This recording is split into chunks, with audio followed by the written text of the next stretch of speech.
nuevos amigos que en una velada anterior a un feriado vienen a escuchar una charla de San Pablo.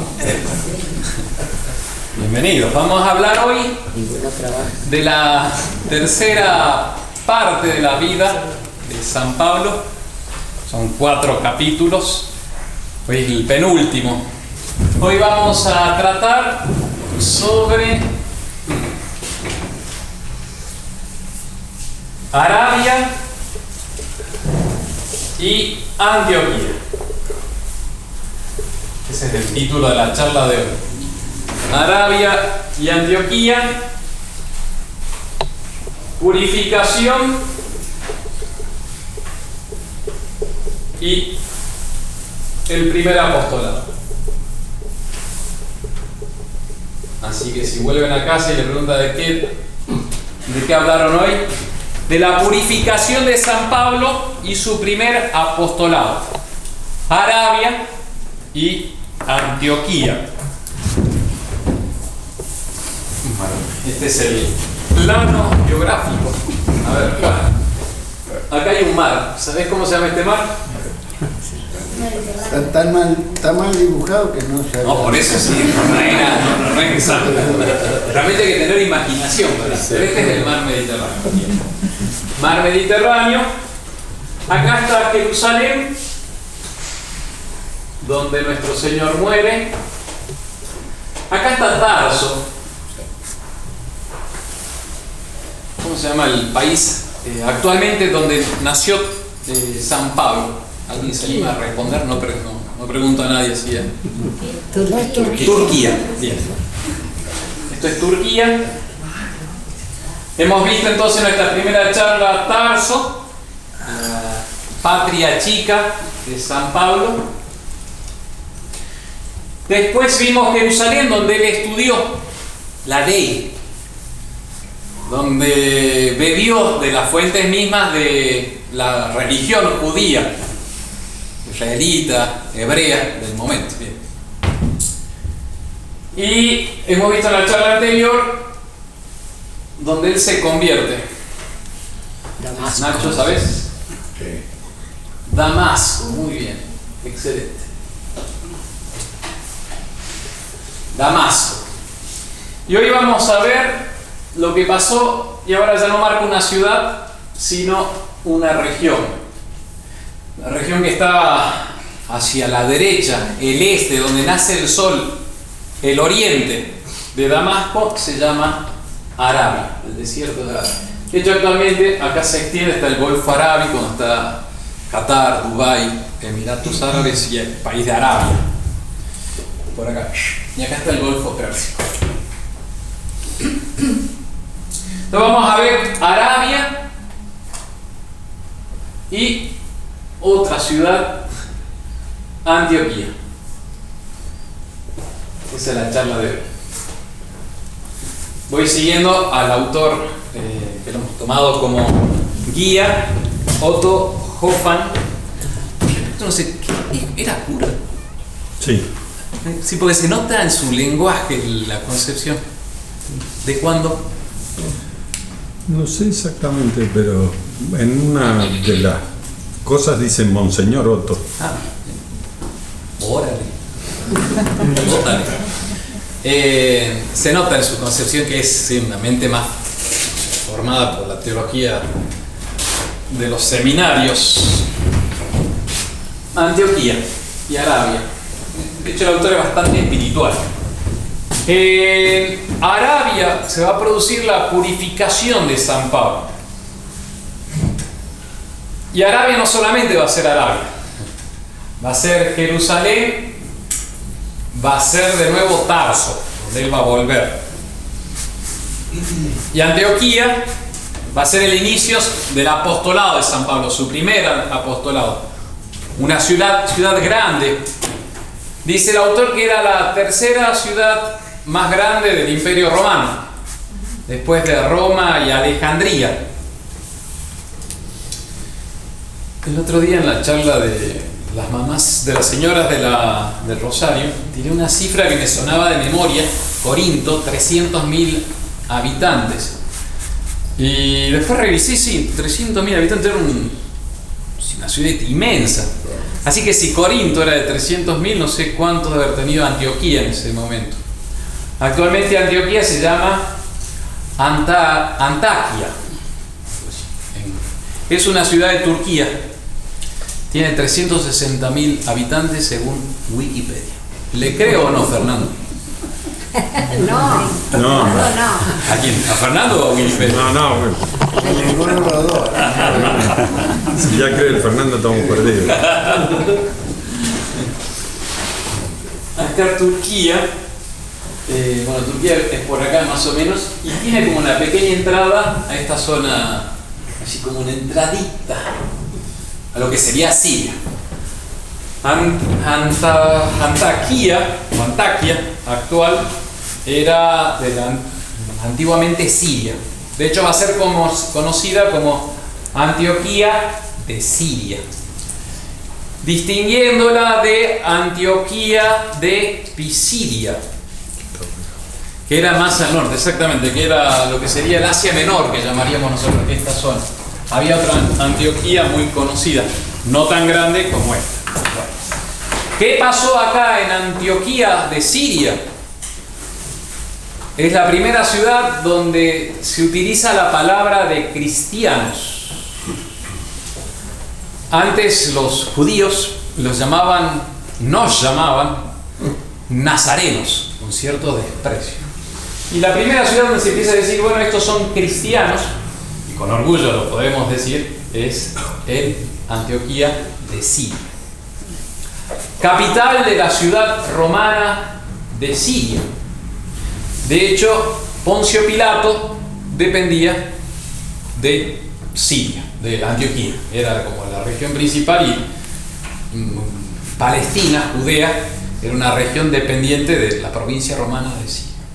¿Se acuerda quién era el jefe de Siria cuando muere Jesús? Ay, sale por ahí, en alguna parte sale, sí. Bueno, está muy bueno los libros, como hay mucha información al respecto. Sí, me acuerdo que el nombre de cristiano sale de Pablo, porque Pablo se refiere a Jesús el Cristo en griego, y de ahí le empiezan a decirle cristiano. Ahí nomás. Sí, de hecho es explícito es los Hechos de los Apóstoles, explícito, dice, ahí fue la primera ciudad donde se dice cristianos. Bueno. Actualmente los llaman nazarenos en muchas partes de esa zona. Nazareno nos dicen. En esa, por desprecio. Sí. Y más al sur nos dicen Goin. Un poquito más al sur nos dicen Goin. Marcan la puerta. Sepan que intervienen los viejos y yo los dejo. Respeto a las caras. Porque respeto a tener caras también. Que se callen. Bueno, por favor, basta. Tole, se armó una. Para asesinarnos nos marcan en la puerta la N con un punto que quiere decir nazareno. Y entonces matan a la gente. Bien. Vamos a ver entonces Arabia y Antioquía. Arabia, lugar de purificación. Ya les acabo de explicar el ubi, el cuándo. El ubi es el dónde. Les acabo de explicar dónde. Ahora vamos a ver un poco los tiempos, que hasta ahora no le hice una cronología a ustedes de los años de San Pablo. Si tienen para anotar, ahí algunos traen libritos y cuadernitos, pueden anotar. ¿Cuándo nace San Pablo? 4, 5. Eso sí, del 2 al 5 después de Cristo. Entonces, 2 a 5, no se sabe bien, 4. No me voy a meter en el hecho de que parece que el que contó los años de nuestra era se equivocó. Entonces, Cristo habría nacido unos años antes de Cristo. Por ejemplo, yo estoy siguiendo según lo que conocemos, ¿verdad? Nuestro Señor nace en el año 1, San Pablo nace un poquitito después. Sabe todo. Está en Jerusalén, estudia en Jerusalén, vamos a poner acá. ¿A los cuántos años? ¿Alguien se acuerda de la clase pasada? 12. Eso, 15 habíamos dicho, siguiendo el autor. Entonces estaríamos hablando, si esto después de Cristo, a sus 15 y 20 años, más o menos. De él, de San Pablo. Un jovencito, un adolescente. La edad en esa época, 20 años, eran grandes. Ahora uno dice, perdón si hay alguno de 20, de 18 no, sub 19 estamos. Después de Jerusalén, vuelve a Tarso. En Tarso, más o menos de sus 20 a 35 años, más o menos. A sus 30 años, más o menos. Bueno, la fecha que sí se tiene como referencia es el martirio de San Esteban, que está muy en relación con la conversión de San Pablo. Entonces, martirio de San Esteban.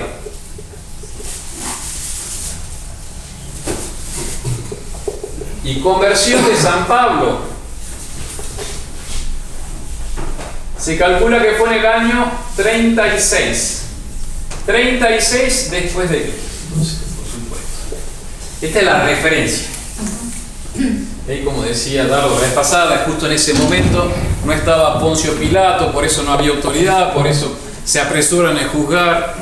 De ahí es donde se sabe más o menos que fue el 36 después de Cristo. Bien. Y vamos a seguir completando los años de San Pablo.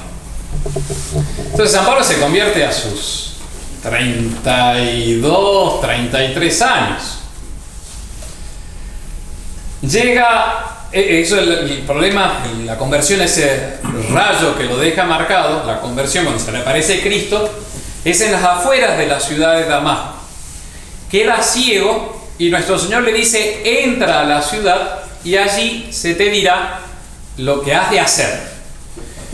Los compañeros de San Pablo lo levantan, saben que ha pasado algo prodigioso, pero no lo logran explicar. Él no habla, no ve, y entra caminando a Damasco y lo llevan a la casa de un tal Simón de la calle Recta, y ahí lo dejan a San Pablo, donde está 3 días, 3 noches, sin comer, sin beber, sin hablar, sin ver. 3 días. El otro día mencioné de una película que sé que no es bastante criticada y con razón, Pablo, apóstol de Cristo. Esa escena de la conversión cuando se acerca a Ananías y le dice: hermano Pablo, para mí es así, un momento apoteósico, porque te pones, lo que tiene la película te lo hace muy humano, Pablo. Quizás uno diría demasiado humano, pero está bueno. En esto no hay ningún dogma de fe, acá puedo decir, fresquito. No hay ningún problema, ¿no? Esto se puede discutir y sobre gustos no hay nada escrito. Pero esa escena está buenísima. Entonces, nuestro Señor se le aparece a un cristiano muy piadoso, creyente, y le dice: mira, ve a la calle Recta, a la casa de un tal Simón, ahí encontrarás a Pablo. Y entonces el otro dice: sí, pero yo escuché que Pablo viene. Claro, estaba mandando a la boca del lobo, ¿no? O sea, me voy a entregar. Es como que eso, presentarle tu recibo de sueldo a la FIP, ¿viste? Tu borrelo. Es como que te entregás, ¿sabes? ¿Qué querés hacer? Entonces, nuestro Señor dice: sí, pero yo lo he elegido, es mi vaso de elección.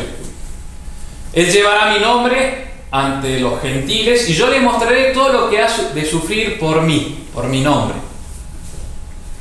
Bueno, ahí se acerca, entonces va Ananías, y este es el momento de la conversación donde se ve a Pablo, donde está ciego, se acerca por atrás, y le dice: Pablo, y él escucha una voz, y bueno, ahí es cuando esa conversación donde le dice: Señor Jesús, el cual se te apareció en el camino, me ha mandado a abrirte los ojos. ¿Qué más necesitas? Levántate, confiesa tus pecados, bautízate y bueno, y vamos. Entonces ahí, el momento emocionante es cuando le da la mano. Entonces le hace caer las escamas eran como cachos así, no sé, de cataratas, no sé si será la expresión correcta, pero bueno, se le caen como escamas y él empieza a ver, lo ve a Ananías, que lo lleva a bautizar. Está buenísimo eso, porque nuestro Señor te habla no a través, o sea, directamente a vos, sino que utiliza la iglesia. Eso es muy comentado en la teología de la iglesia. ¿Cómo nuestro Señor podría, sí, santificado directamente a Pablo, pero no, va a utilizar ministros, va a utilizar instrumentos, otros? Es muy importante eso en contra de una como espiritualidad aparicionista, de locuciones directas de Dios hacia vos, protestante, luterana, donde dice yo me confieso directamente con Dios. Nuestro Señor a Pablo primero lo lleva ante un cristiano, el cual le da el bautismo, la gracia. Yo siempre digo, nosotros los sacerdotes nos confesamos también, está buenísimo, el día de nuestra confesión es wow, estamos blanquitos. Y no me puedo yo confesar a mí mismo, yo me absuelvo de mis pecados. No me vale nada, necesito otro que me haga de representante de Cristo, que sea Cristo en ese momento. Ahí se ve, la conversión de Pablo es muy evidente, necesita otro, Ananías. Bueno, Pablo es bautizado en el nombre de Cristo, de aquel al cual él perseguía y odiaba, y va a la sinagoga y empieza a predicar el nombre de Cristo, diciendo, Él es el Hijo de Dios, el Mesías. Se va a ver en la historia de San Pablo que los judíos no lo van a perdonar, porque era un traidor. O sea, él era el que defendía la religión hebrea judía y ahora se pone a predicar lo contrario. No lo van a perdonar. Entonces, cuando escuchan en la sinagoga de Damasco que está predicando el nombre de Cristo, se llenan de rabia y lo quieren matar. No estaba el horno para bollos. Entonces, San Pablo dice, mejor violín en bolsa y me voy a Arabia. Y ahí va a venir 3 años de una purificación muy intensa de San Pablo. No sabemos mucho. Él se va al desierto de Arabia. Ahí lo describen, un desierto con algunos, no tipo del Sahara, así, de pura arena, con algunas cerros, montañas, cerros, con muy poca vegetación, algunas palmeras, algunos dátiles que comer. ¿Qué es el dátil? El fruto de la palmera. Que acá no se da, Yo no he visto muchos dátiles. En el parque hay. Pero no se los come. No se los puede comer. En México no sé por qué dónde los sacaban, pero había muchos dátiles y podías comprar, son riquísimos. Es que han pasado hambre los mexicanos. Nosotros tenemos vaca, no necesitamos dátiles. Dátiles, quizás comía también langostas secas. A mí me encanta. Chapulines, también comen los mexicanos. Quizá un poquito de algunas cositas que le daban los beduinos que pasaban por ahí, las caravanas. Pero él está en un desierto seco, árido, austero, viendo amaneceres y anocheceres, sintiendo el viento durante 3 años en soledad. Quizá en algún momento él debe haber predicado el nombre de Cristo a algunos que pasaban por ahí en caravana, pero son 3 años que está en su retiro espiritual. Él va a ver cosas que no puede explicar.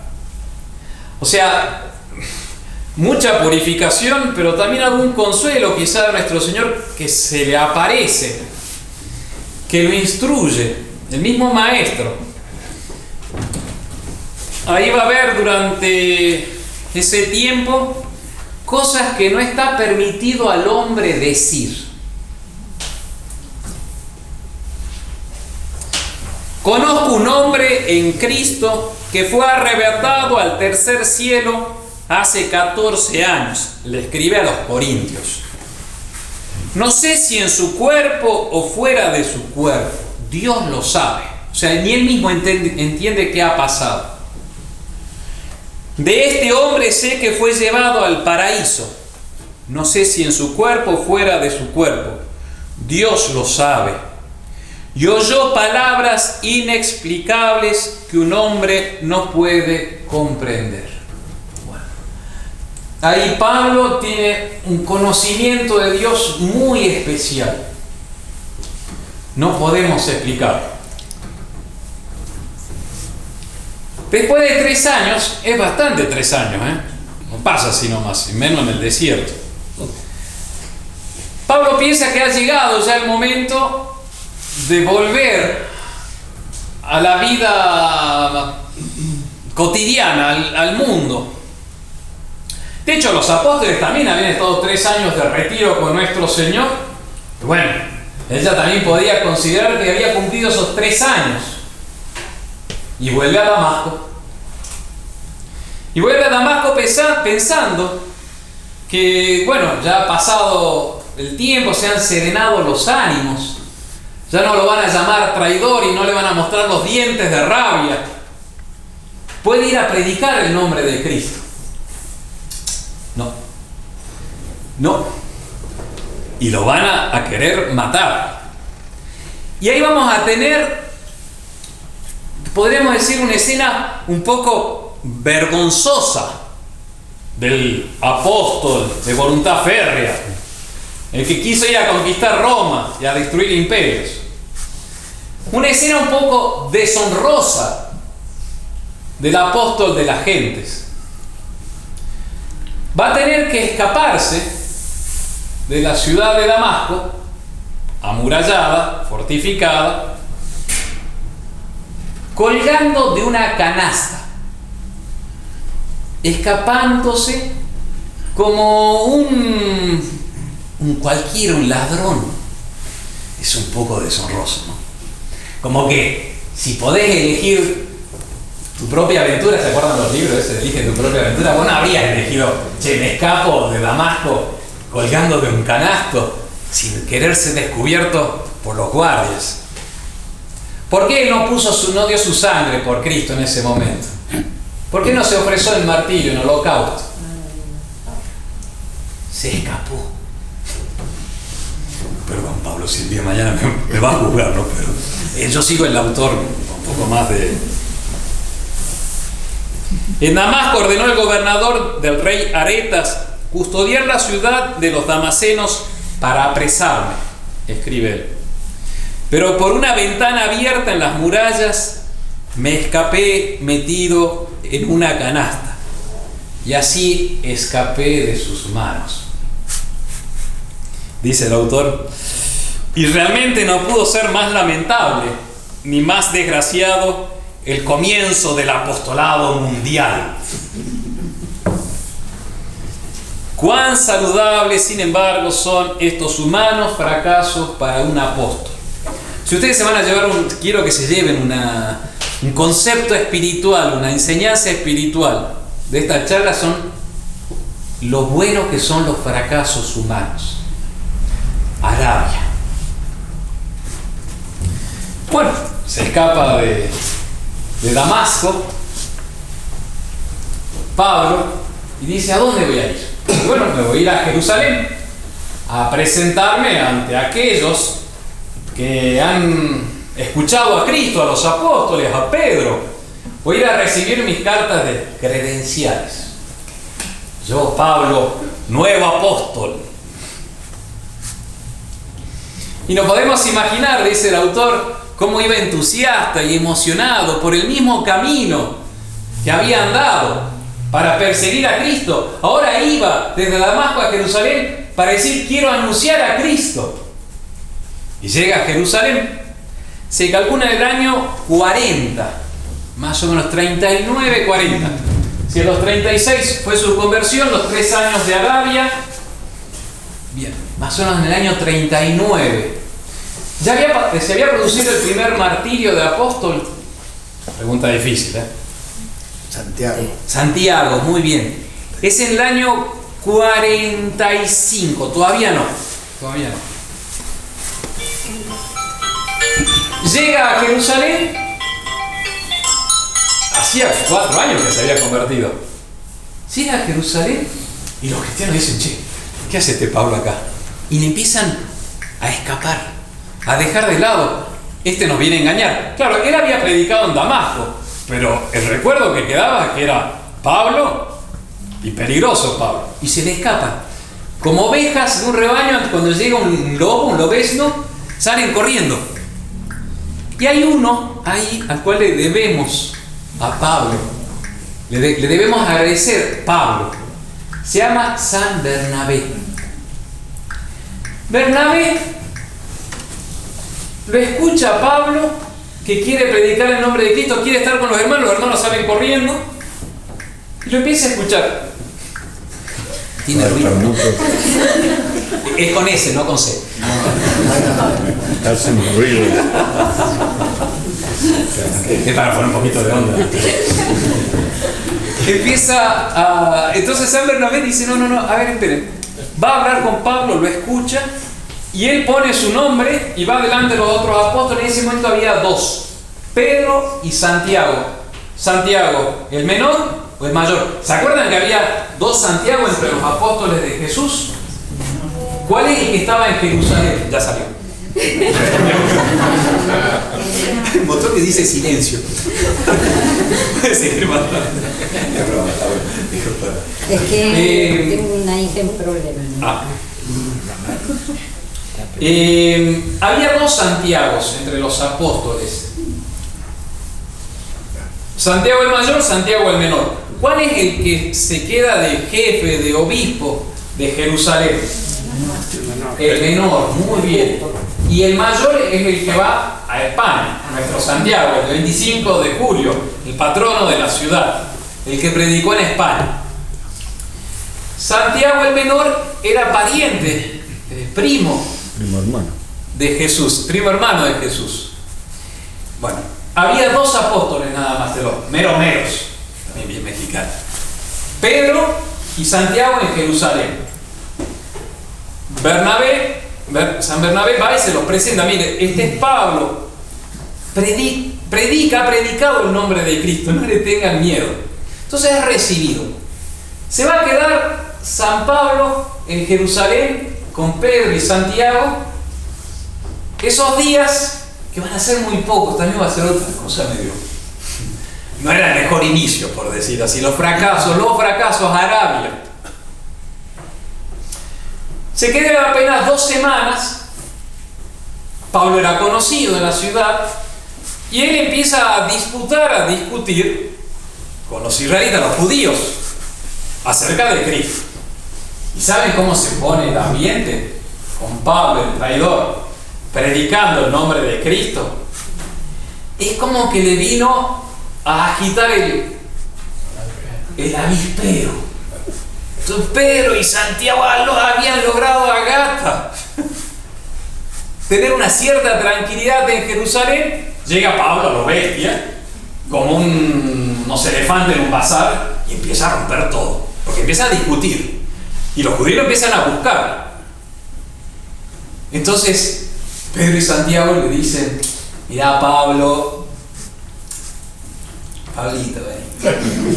todo bien lo tuyo, ¿no? Pero literal. Entonces, mira, te vamos a acompañar a Cesarea, la marítima. Cesarea es el puerto romano construido por Tiberio, me parece, el emperador Tiberio, muy cerquita. Era la vía justamente de comunicación entre Roma y Palestina. Cesarea la marítima, se llama el pueblo, la ciudad. Entonces lo acompaña. Dice: vamos, Pablito, acá tenemos el picnic, el lonchecito, vamos caminando, te llevamos a Cesarea, tenemos un barquito en primera. Volverte a Tarso, literal, pero no exagero. ¿Pero le imponen las manos? No, eso va a ser un poquito después más. La segunda vez. Exactamente. Es el capítulo 11 de los Hechos de los Apóstoles. De hecho, un poco medio con cierta chispa, pero no es muy distinto a lo que dice el texto. El mismo autor le pone un poco de salsa.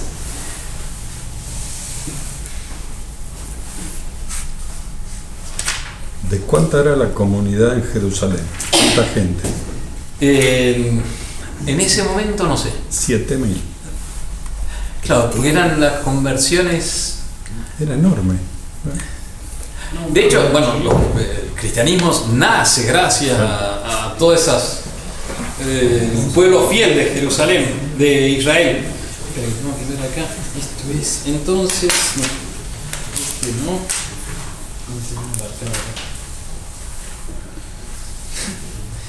Dice, entonces lo tomó Bernabé y lo condujo a los apóstoles, contándoles cómo en el camino había visto al Señor y que éste le había hablado, y cómo en Damasco había predicado con valentía el nombre de Jesús. Así estaba con ellos, entrando y saliendo de Jerusalén y predicando sin rebozo en el nombre del Señor. Conversaba también con los griegos y disputaba con ellos. Mas estos intentaron matarlo. Los discípulos, al saberlo, lleváronlo a Cesarea y lo enviaron a Tarso, con moño y todo, bandeja. El autor también le pone bastante. Los hermanos,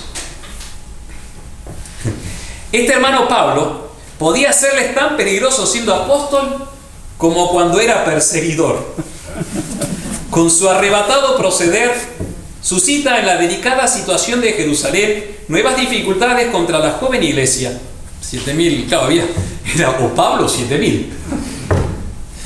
Tales fueron estas las dificultades que a los 14 días hubieron de sacarle de Jerusalén.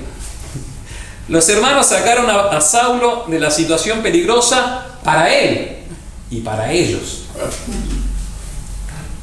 que había creado en Jerusalén, y lo acompañaron a Cesarea. Pedro y Santiago salieron a despedirle cuando su navío se hizo a la mar de allí para Tarso.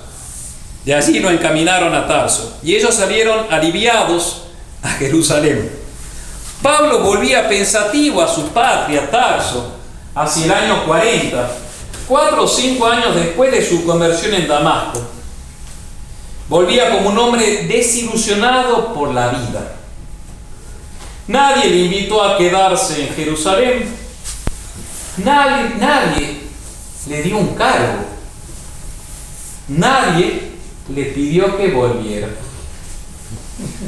Pablo pasó 3 años en Tarso. Nuevamente volvió a tejer tiendas para los nómadas de Cilicia. Recitaba sus salmos y profundizaba en el estudio de las Escrituras. El sábado en la sinagoga predicando a Cristo. Pero su gran espíritu se ahogaba en la estrechez de esta vida. ¿Por qué tardaba tanto el Señor en cumplir su promesa? ¿Por qué le dejaba marchitarse inútilmente en Tarso? Tarso seguía siendo la soledad y el desierto de Arabia. Cosa rara. Uno ya sabe cómo termina la película. Sabe que después San Pablo predica en Roma y va a España y pa, pim, pum, pam. Pero en esos momentos, Pablo decía, ¿qué hago yo acá? ¿Y qué tengo que esperar? Lo que nuestro Señor le había mostrado, lo que nuestro Señor le había dicho, le había anunciado, prometido. ¿Dónde? Dios pide, y muchas veces a los temperamentos fogosos, le pide la prueba de la paciencia. Que eso te va justamente trabajando el alma, va haciendo que ese carbón negro y bruto se haga diamante. Muy importante es pasar por los fracasos. El mensaje, ¿se acuerdan de estas charlitas? Viejos, si tenés algún fracaso, porque a veces, qué sé yo, como he dicho varias veces, uno ve en los fieles, almas cristianas realmente que están buscando a nuestro Señor y que de pronto tienen tal o cual prueba y hablan con nuestro Señor, y hablen ustedes con nuestro Señor. Señor, ¿qué pasó acá? A ver, pará. Me salté una página, no viste capítulo, porque hay algo que no entiendo en la vida.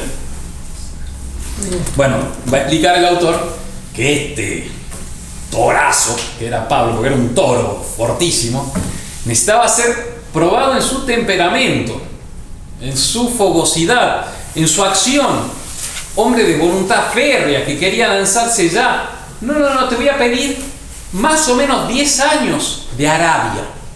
10 años de Arabia. Porque vos sumás los 3 años en el desierto, Arabia, desierto, más o menos del 36 al 39 después de Cristo. Jerusalén y Tarso, ¿no? Jerusalén apenas 15 días, no fue muy glorioso. Y después viene Tarso, más o menos del 40 al 43. El 43 es la fecha que se tiene después de Cristo, ¿no? La fecha que se tiene que él comience ya el apostolado en Antioquía.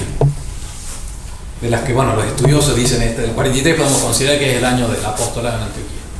Entonces tú tienes a un adulto, porque en esa época una persona de 33, 4, 5, 6, 7 años, 37, 40, casi 40 años, que podría haber convertido el imperio, lo tenés en Tarso, tejiendo lonas para los beduinos en sus casas. El que estuvo en el tercer cielo y que vio cosas que ni el hombre puede pensar ni decir, lo tenés haciendo carpas. La crítica racionalista, sobre todo Renan, dice que en esos 3 años él inventa el cristianismo, ¿no? En una mezcla del estoicismo y el rito órfico. Y ahí se arma todo ese cuento. Muy interesante eso. En la próxima clase vamos a ver los racionalistas consideran que Pablo es el fundador del cristianismo, no Cristo. Es literal, porque va a tener una gracia tan grande este hombre que para el racionalista va a decir: este es el que pensó el cristianismo, este es el fundador de una nueva religión, no Cristo. Cristo era un predicador itinerante, un tipo que hablaba de los pajaritos, del grano de trigo, pero el que pone una estructura intelectual va a ser Pablo. Sí, exactamente, Renan y varios más ahí. La próxima, si nos da el tiempo, vamos a ver lo que dicen los racionalistas, pero es re interesante. Más o menos está resumido en estas palabras. O sea, el fundador del cristianismo es Pablo, no Jesús. Estamos todos locos. Pero es que, si no tenés ojo de la fe, te dejas cautivar por Pablo. Y claro, el que no descubre que realmente Pablo es constantemente Cristo. Eso lo vamos a ver en las charlas sobre los romanos. Bueno, terminamos Arabia. Esta frase está buenísima. Este hombre, de tan enérgica voluntad, hubo de aguardar 10 años en Arabia. La palabra de Dios se extendía sin su concurso por todo el mundo. Pablo, no te necesito. Pedro recorrió toda la Judea. Juan confirmaba en Samaria. ¿Y sabe Dios a dónde habían ido los demás? Ya que no quedaban en Jerusalén más que 2. Y aquella disciplina de la espera fue dolorosa y saludable. Dios no necesita ni siquiera de Pablo. Está bueno. Por eso me parece el autor de este tiene una vida espiritual, se nota. Monseñor Otto Hoffmann. Arabia, lugar de purificación para todos los que hayan de entrar en el paraíso del trabajo y del trabajo por el Señor. Y entramos en Antioquía. Entre que Pablo andaba ahí suspirando en Tarso, que no sabía qué hacer, Pedro procede a la primera conversión, al primer bautismo de un pagano. Como bien señalaban por ahí, el cristianismo nace en el seno del pueblo de Israel, el pueblo elegido, el pueblo preparado por Dios durante siglos para recibir a Cristo. Los fieles de ese pueblo reciben la fe en nuestro Señor, pero quedaba circunscripto, cerrado, limitada la religión cristiana a los ámbitos del pueblo de Israel, de los judíos. El primer bautismo que se hace así de un gentil que no ha pasado por el judaísmo es Cornelio, el centurión Cornelio, con toda su familia. No sé si se acuerdan, San Pedro, estaba en Jope, un pueblito marítimo pegado ahí al lado del Mediterráneo. Era la hora del mediodía. Está buenísimo San Pedro.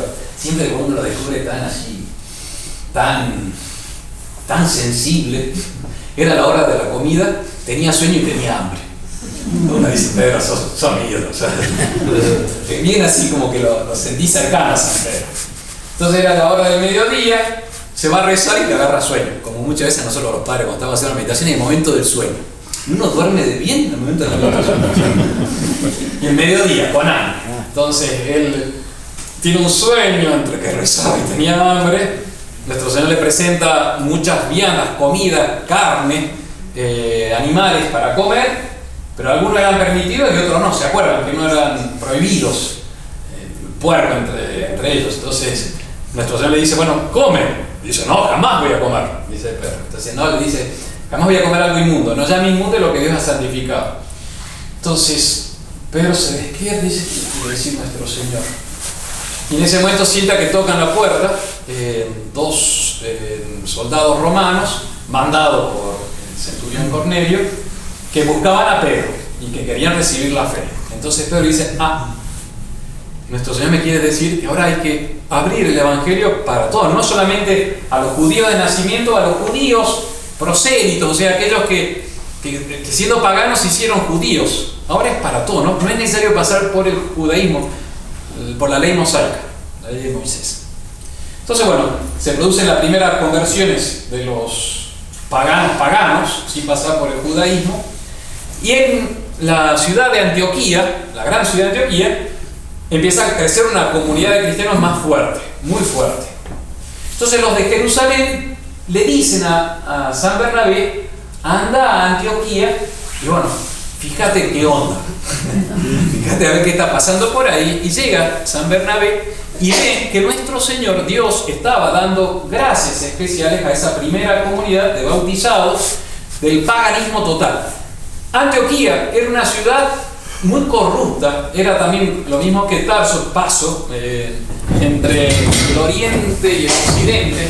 Fíjense que son ciudades muy cercanas, están a 220 kilómetros nada más. Están justo en esa, me gusta pensar que es como la axila de un brazo. Entonces por acá hay mucho movimiento, como toda axila, pasa mucha sangre, ahí viene arterias, linfáticos, no sé qué cosa. Bueno, pasaban por ahí justamente yendo hacia oriente, muchas caravanas. Entonces muy rica, muy corrupta, muy idólatra, porque tenía mucha influencia de todos los cultos paganos que venían del oriente, del lejano oriente. Y ahí empezó a florecer con mucha fuerza el cristianismo. Y el autor, como les decía, es medio poético alemán, porque dice, en ese terreno lleno de fango surge la flor, una de las primeras flores del cristianismo, que es una de las comunidades más importantes del cristianismo, apenas floreciente, dice. Partió entonces Bernabé para Tarso a buscar a Saulo, y habiéndolo hallado lo llevó a Antioquía, y sucedió que un año entero se congregaron en la iglesia instruyendo a mucha gente, y fue en Antioquía donde por primera vez los discípulos fueron llamados cristianos. En ese Antioquía, en ese lugar tan corrupto, nuestro Señor le gusta de la corrupción sacar algo increíble. San Bernabé llega, ve toda esa fuerza de Dios que estaba actuando en esa comunidad y dice, yo no puedo solo. Se acuerda de Pablo y que Pablo estaba cerca. Tarso, 220 kilómetros, ¿en cuántos días caminando se hace? Sí, calculé 30 kilómetros por día, si se camina mucho. 5 o 6 días, una semanita. Entonces se fue caminando hasta Tarso y le dijo, Pablo, vente y ayúdame. Eso fue clave. De nuevo, nuestro Señor utiliza instrumentos humanos.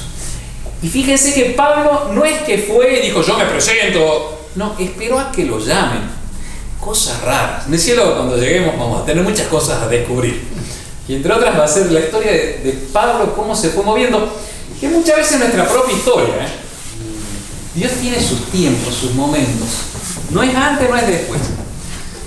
Yo ando en 1 Corintios capítulo 7, el tema de la separación cuando cuando eran dos paganos y uno se hacía cristiano, si se podían separar o no. Esa frase que la mujer fiel santifica al marido infiel, es decir, la mujer cristiana santifica al marido pagano. Está recontra interesante, una vez la prudencia de San Pablo, cómo va llevando. Yo les repito, estudiar a San Pablo lentamente te hace descubrir un alma de un apóstol muy grande.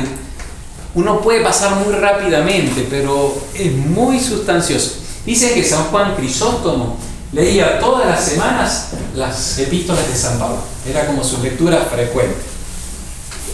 Bueno, Pablo espera hasta que Dios lo llama a través de Bernabé. San Bernabé lo lleva y ahí empieza Pablo ya a expandir esa fuerza, ese volcán que tenía. Empieza a predicar el evangelio de Cristo, el evangelio de ese nazareno, Galileo. Empieza a predicarlo en la lengua de los griegos, a gente que no tiene la cultura israelítica, la de los judíos. Empieza a predicar el nombre de nuestro Señor Jesucristo. Es como el primer amor, la primera flor de San Pablo, la primera comunidad a la cual él va a estar constantemente pensando y relacionando. Es Antioquía de Siria, esa gran ciudad. ¿Cómo era San Pablo en la predicación? A veces se lo representa a Pablo como en el cartel que hicimos, en el flyer que hicimos promocionando, invitando a estas charlas. Es la imagen de San Pablo en la Basílica de Pablo Extramuros, en Vía Ostiense, Roma. Es un Pablo poderosa imagen, tú lo encuentras ahí. Se lo representa muchas veces como serio, austero, seco, en cierta manera. ¿Cómo hacía el apostolado Pablo? ¿Cómo era como predicador, como padre? Las epístolas lo representan con un corazón de padre. Y hasta podríamos decir, suena feo decir, de madre. Con dolores de parto sufro por ustedes, dice nuestro Señor, dice San Pablo, con dolores de parto. Y estoy perplejo sin saber cómo les he de hablar. Pablo. Ahí se nos fue Pablo, Pablo Villanueva. Con razón, lo que estoy diciendo, padre, uno se lo representa a San Pablo como, wow, así un torazo, y dicen que era tímido.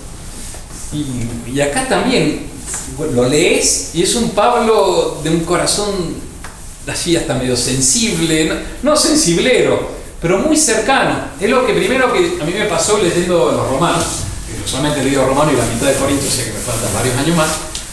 Voy haciendo como un archivo paralelo. Bueno, ahora leí esto, pero yo solito le había puesto Pablo corazón humano, algo así, corazón de apóstol, pero te das cuenta que tiene un corazón así medio, no digo sensiblero, repito. Él va a decir, comparto eso, con a veces una delicadeza casi femenina, me parece que. Yo no me animo, bueno, que lo diga como señor Otto. Pero es que es muy delicado. Miren, él convierte a un esclavo en su vejez, que se llamaba Onésimo. Entonces la carta del apóstol San Pablo a Filemón, una de las 14 epístolas canónicas, o sea, es palabra de Dios. Canónica significa, está reconocida por la iglesia como que el Espíritu Santo habló a través de Pablo. Que Pablo fue instrumento y el que habló fue el Espíritu Santo, o sea, es palabra de Dios. La tercera epístola de San Pablo a Filemón es muy cortita y está intercediendo para que le den la libertad a este esclavo. La leo. El autor dice, esta epístola, que es cortita, si la pueden leer, y meditar quién es ese Pablo. Carta a Filemón. Le dice, bueno, yo te pido que le eches las manos, ¿no? Está buscando palabras. Dice, Pablo, así comienza. Anciano y preso ahora por amor de Jesucristo, te ruego, Filemón, por mi hijo Onésimo, a quien di la vida estando en las cadenas. Está intercediendo por él. Es raro, Pablo. La epístola a los Romanos, el capítulo 16, es una larga descripción de saludos. Él saluda tal y cual, y manda, dice, de acá también te saludan, de acá. Es puro, es muy humano, Pablo. Y hay una expresión que está buenísima, no me acuerdo de quién, dice, bueno, y mándale saludo en Roma. Entonces él escribe estando en Corintio, escribe a los romanos, entonces saluda a los que conoce en Roma. Salúdamelo a tal y a su mamá, que también es mía. Es palabra de Dios. Yo me meto en esas como sacerdote, que uno recorre el mundo, y te encontrás a veces con gente que te adopta. No es que uno se deja adoptar, sino uno es apóstol. Pero te recibe, y Pablo, sí, también, bueno, yo me imagino a la señora preparándole un poco de comida y Pablo hablando. San Pablo tiene una llegada muy cercana en su predicación, muy humana. El autor dice, ¿cómo era Pablo? ¿Cómo convertía Pablo? Como cualquier cura de parroquia de campo. Por la predicación, por el catecismo, por el trato personal, por el ejemplo. Así movía Pablo. No hay que considerarlo como era uno más. De hecho, se nota claramente en la epístola. Lo vamos a ir descubriendo a medida que lo vamos leyendo. Bueno, hasta que llega un día, después más o menos de un año de apostolado en Antioquía, en que Dios, a través de algunos profetas que había ahí, dice, segregadme, apartadme, sepárenmelo a Pablo y a Bernabé, a Bernabé, porque los tengo destinado a una misión. Entonces los separan, rezan sobre ellos, hacen ayuno, y a los días le imponen las manos. Sería la consagración episcopal, o sea, le dan el poder del sacerdocio. No sé si Pablo antes habrá sido sacerdote y de ahí le dan el episcopado, yo no sé, no leí nada en particular. Dice, y ahí vamos a seguir llegando a la conclusión de la charla.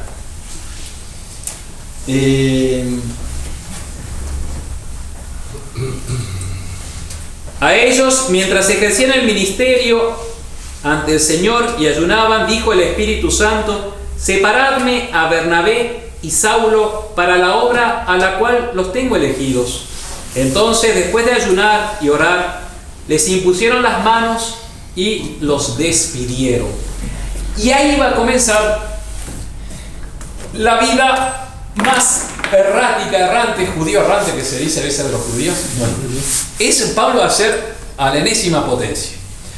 Va a recorrer no sé cuántos miles de kilómetros. Quizá caminó, la película dice que recorrió como 16.000 kilómetros, creo que dice. Al final de la película dice, bueno, Saulo recorrió 16.000 kilómetros. ¿Saben lo que es 16.000 kilómetros, Santiago? ¿Cuánto tiene la vuelta al mundo? Eso lo sabe. Fernando, yo sé que lo quiere decir. No se puede. ¿Qué? No nos metamos en Claro, eso. Un punto delicado. 30.000 kilómetros aproximadamente. Muy bien, exactamente. Perfecto. 13.000. ¿Línea recta o cómo es eso? 13.000 de diámetro, Muy 6.000 bien. de radio. Muy bien. Usted conoce los argumentos del enemigo. Por supuesto. Muy bien. El más mínimo.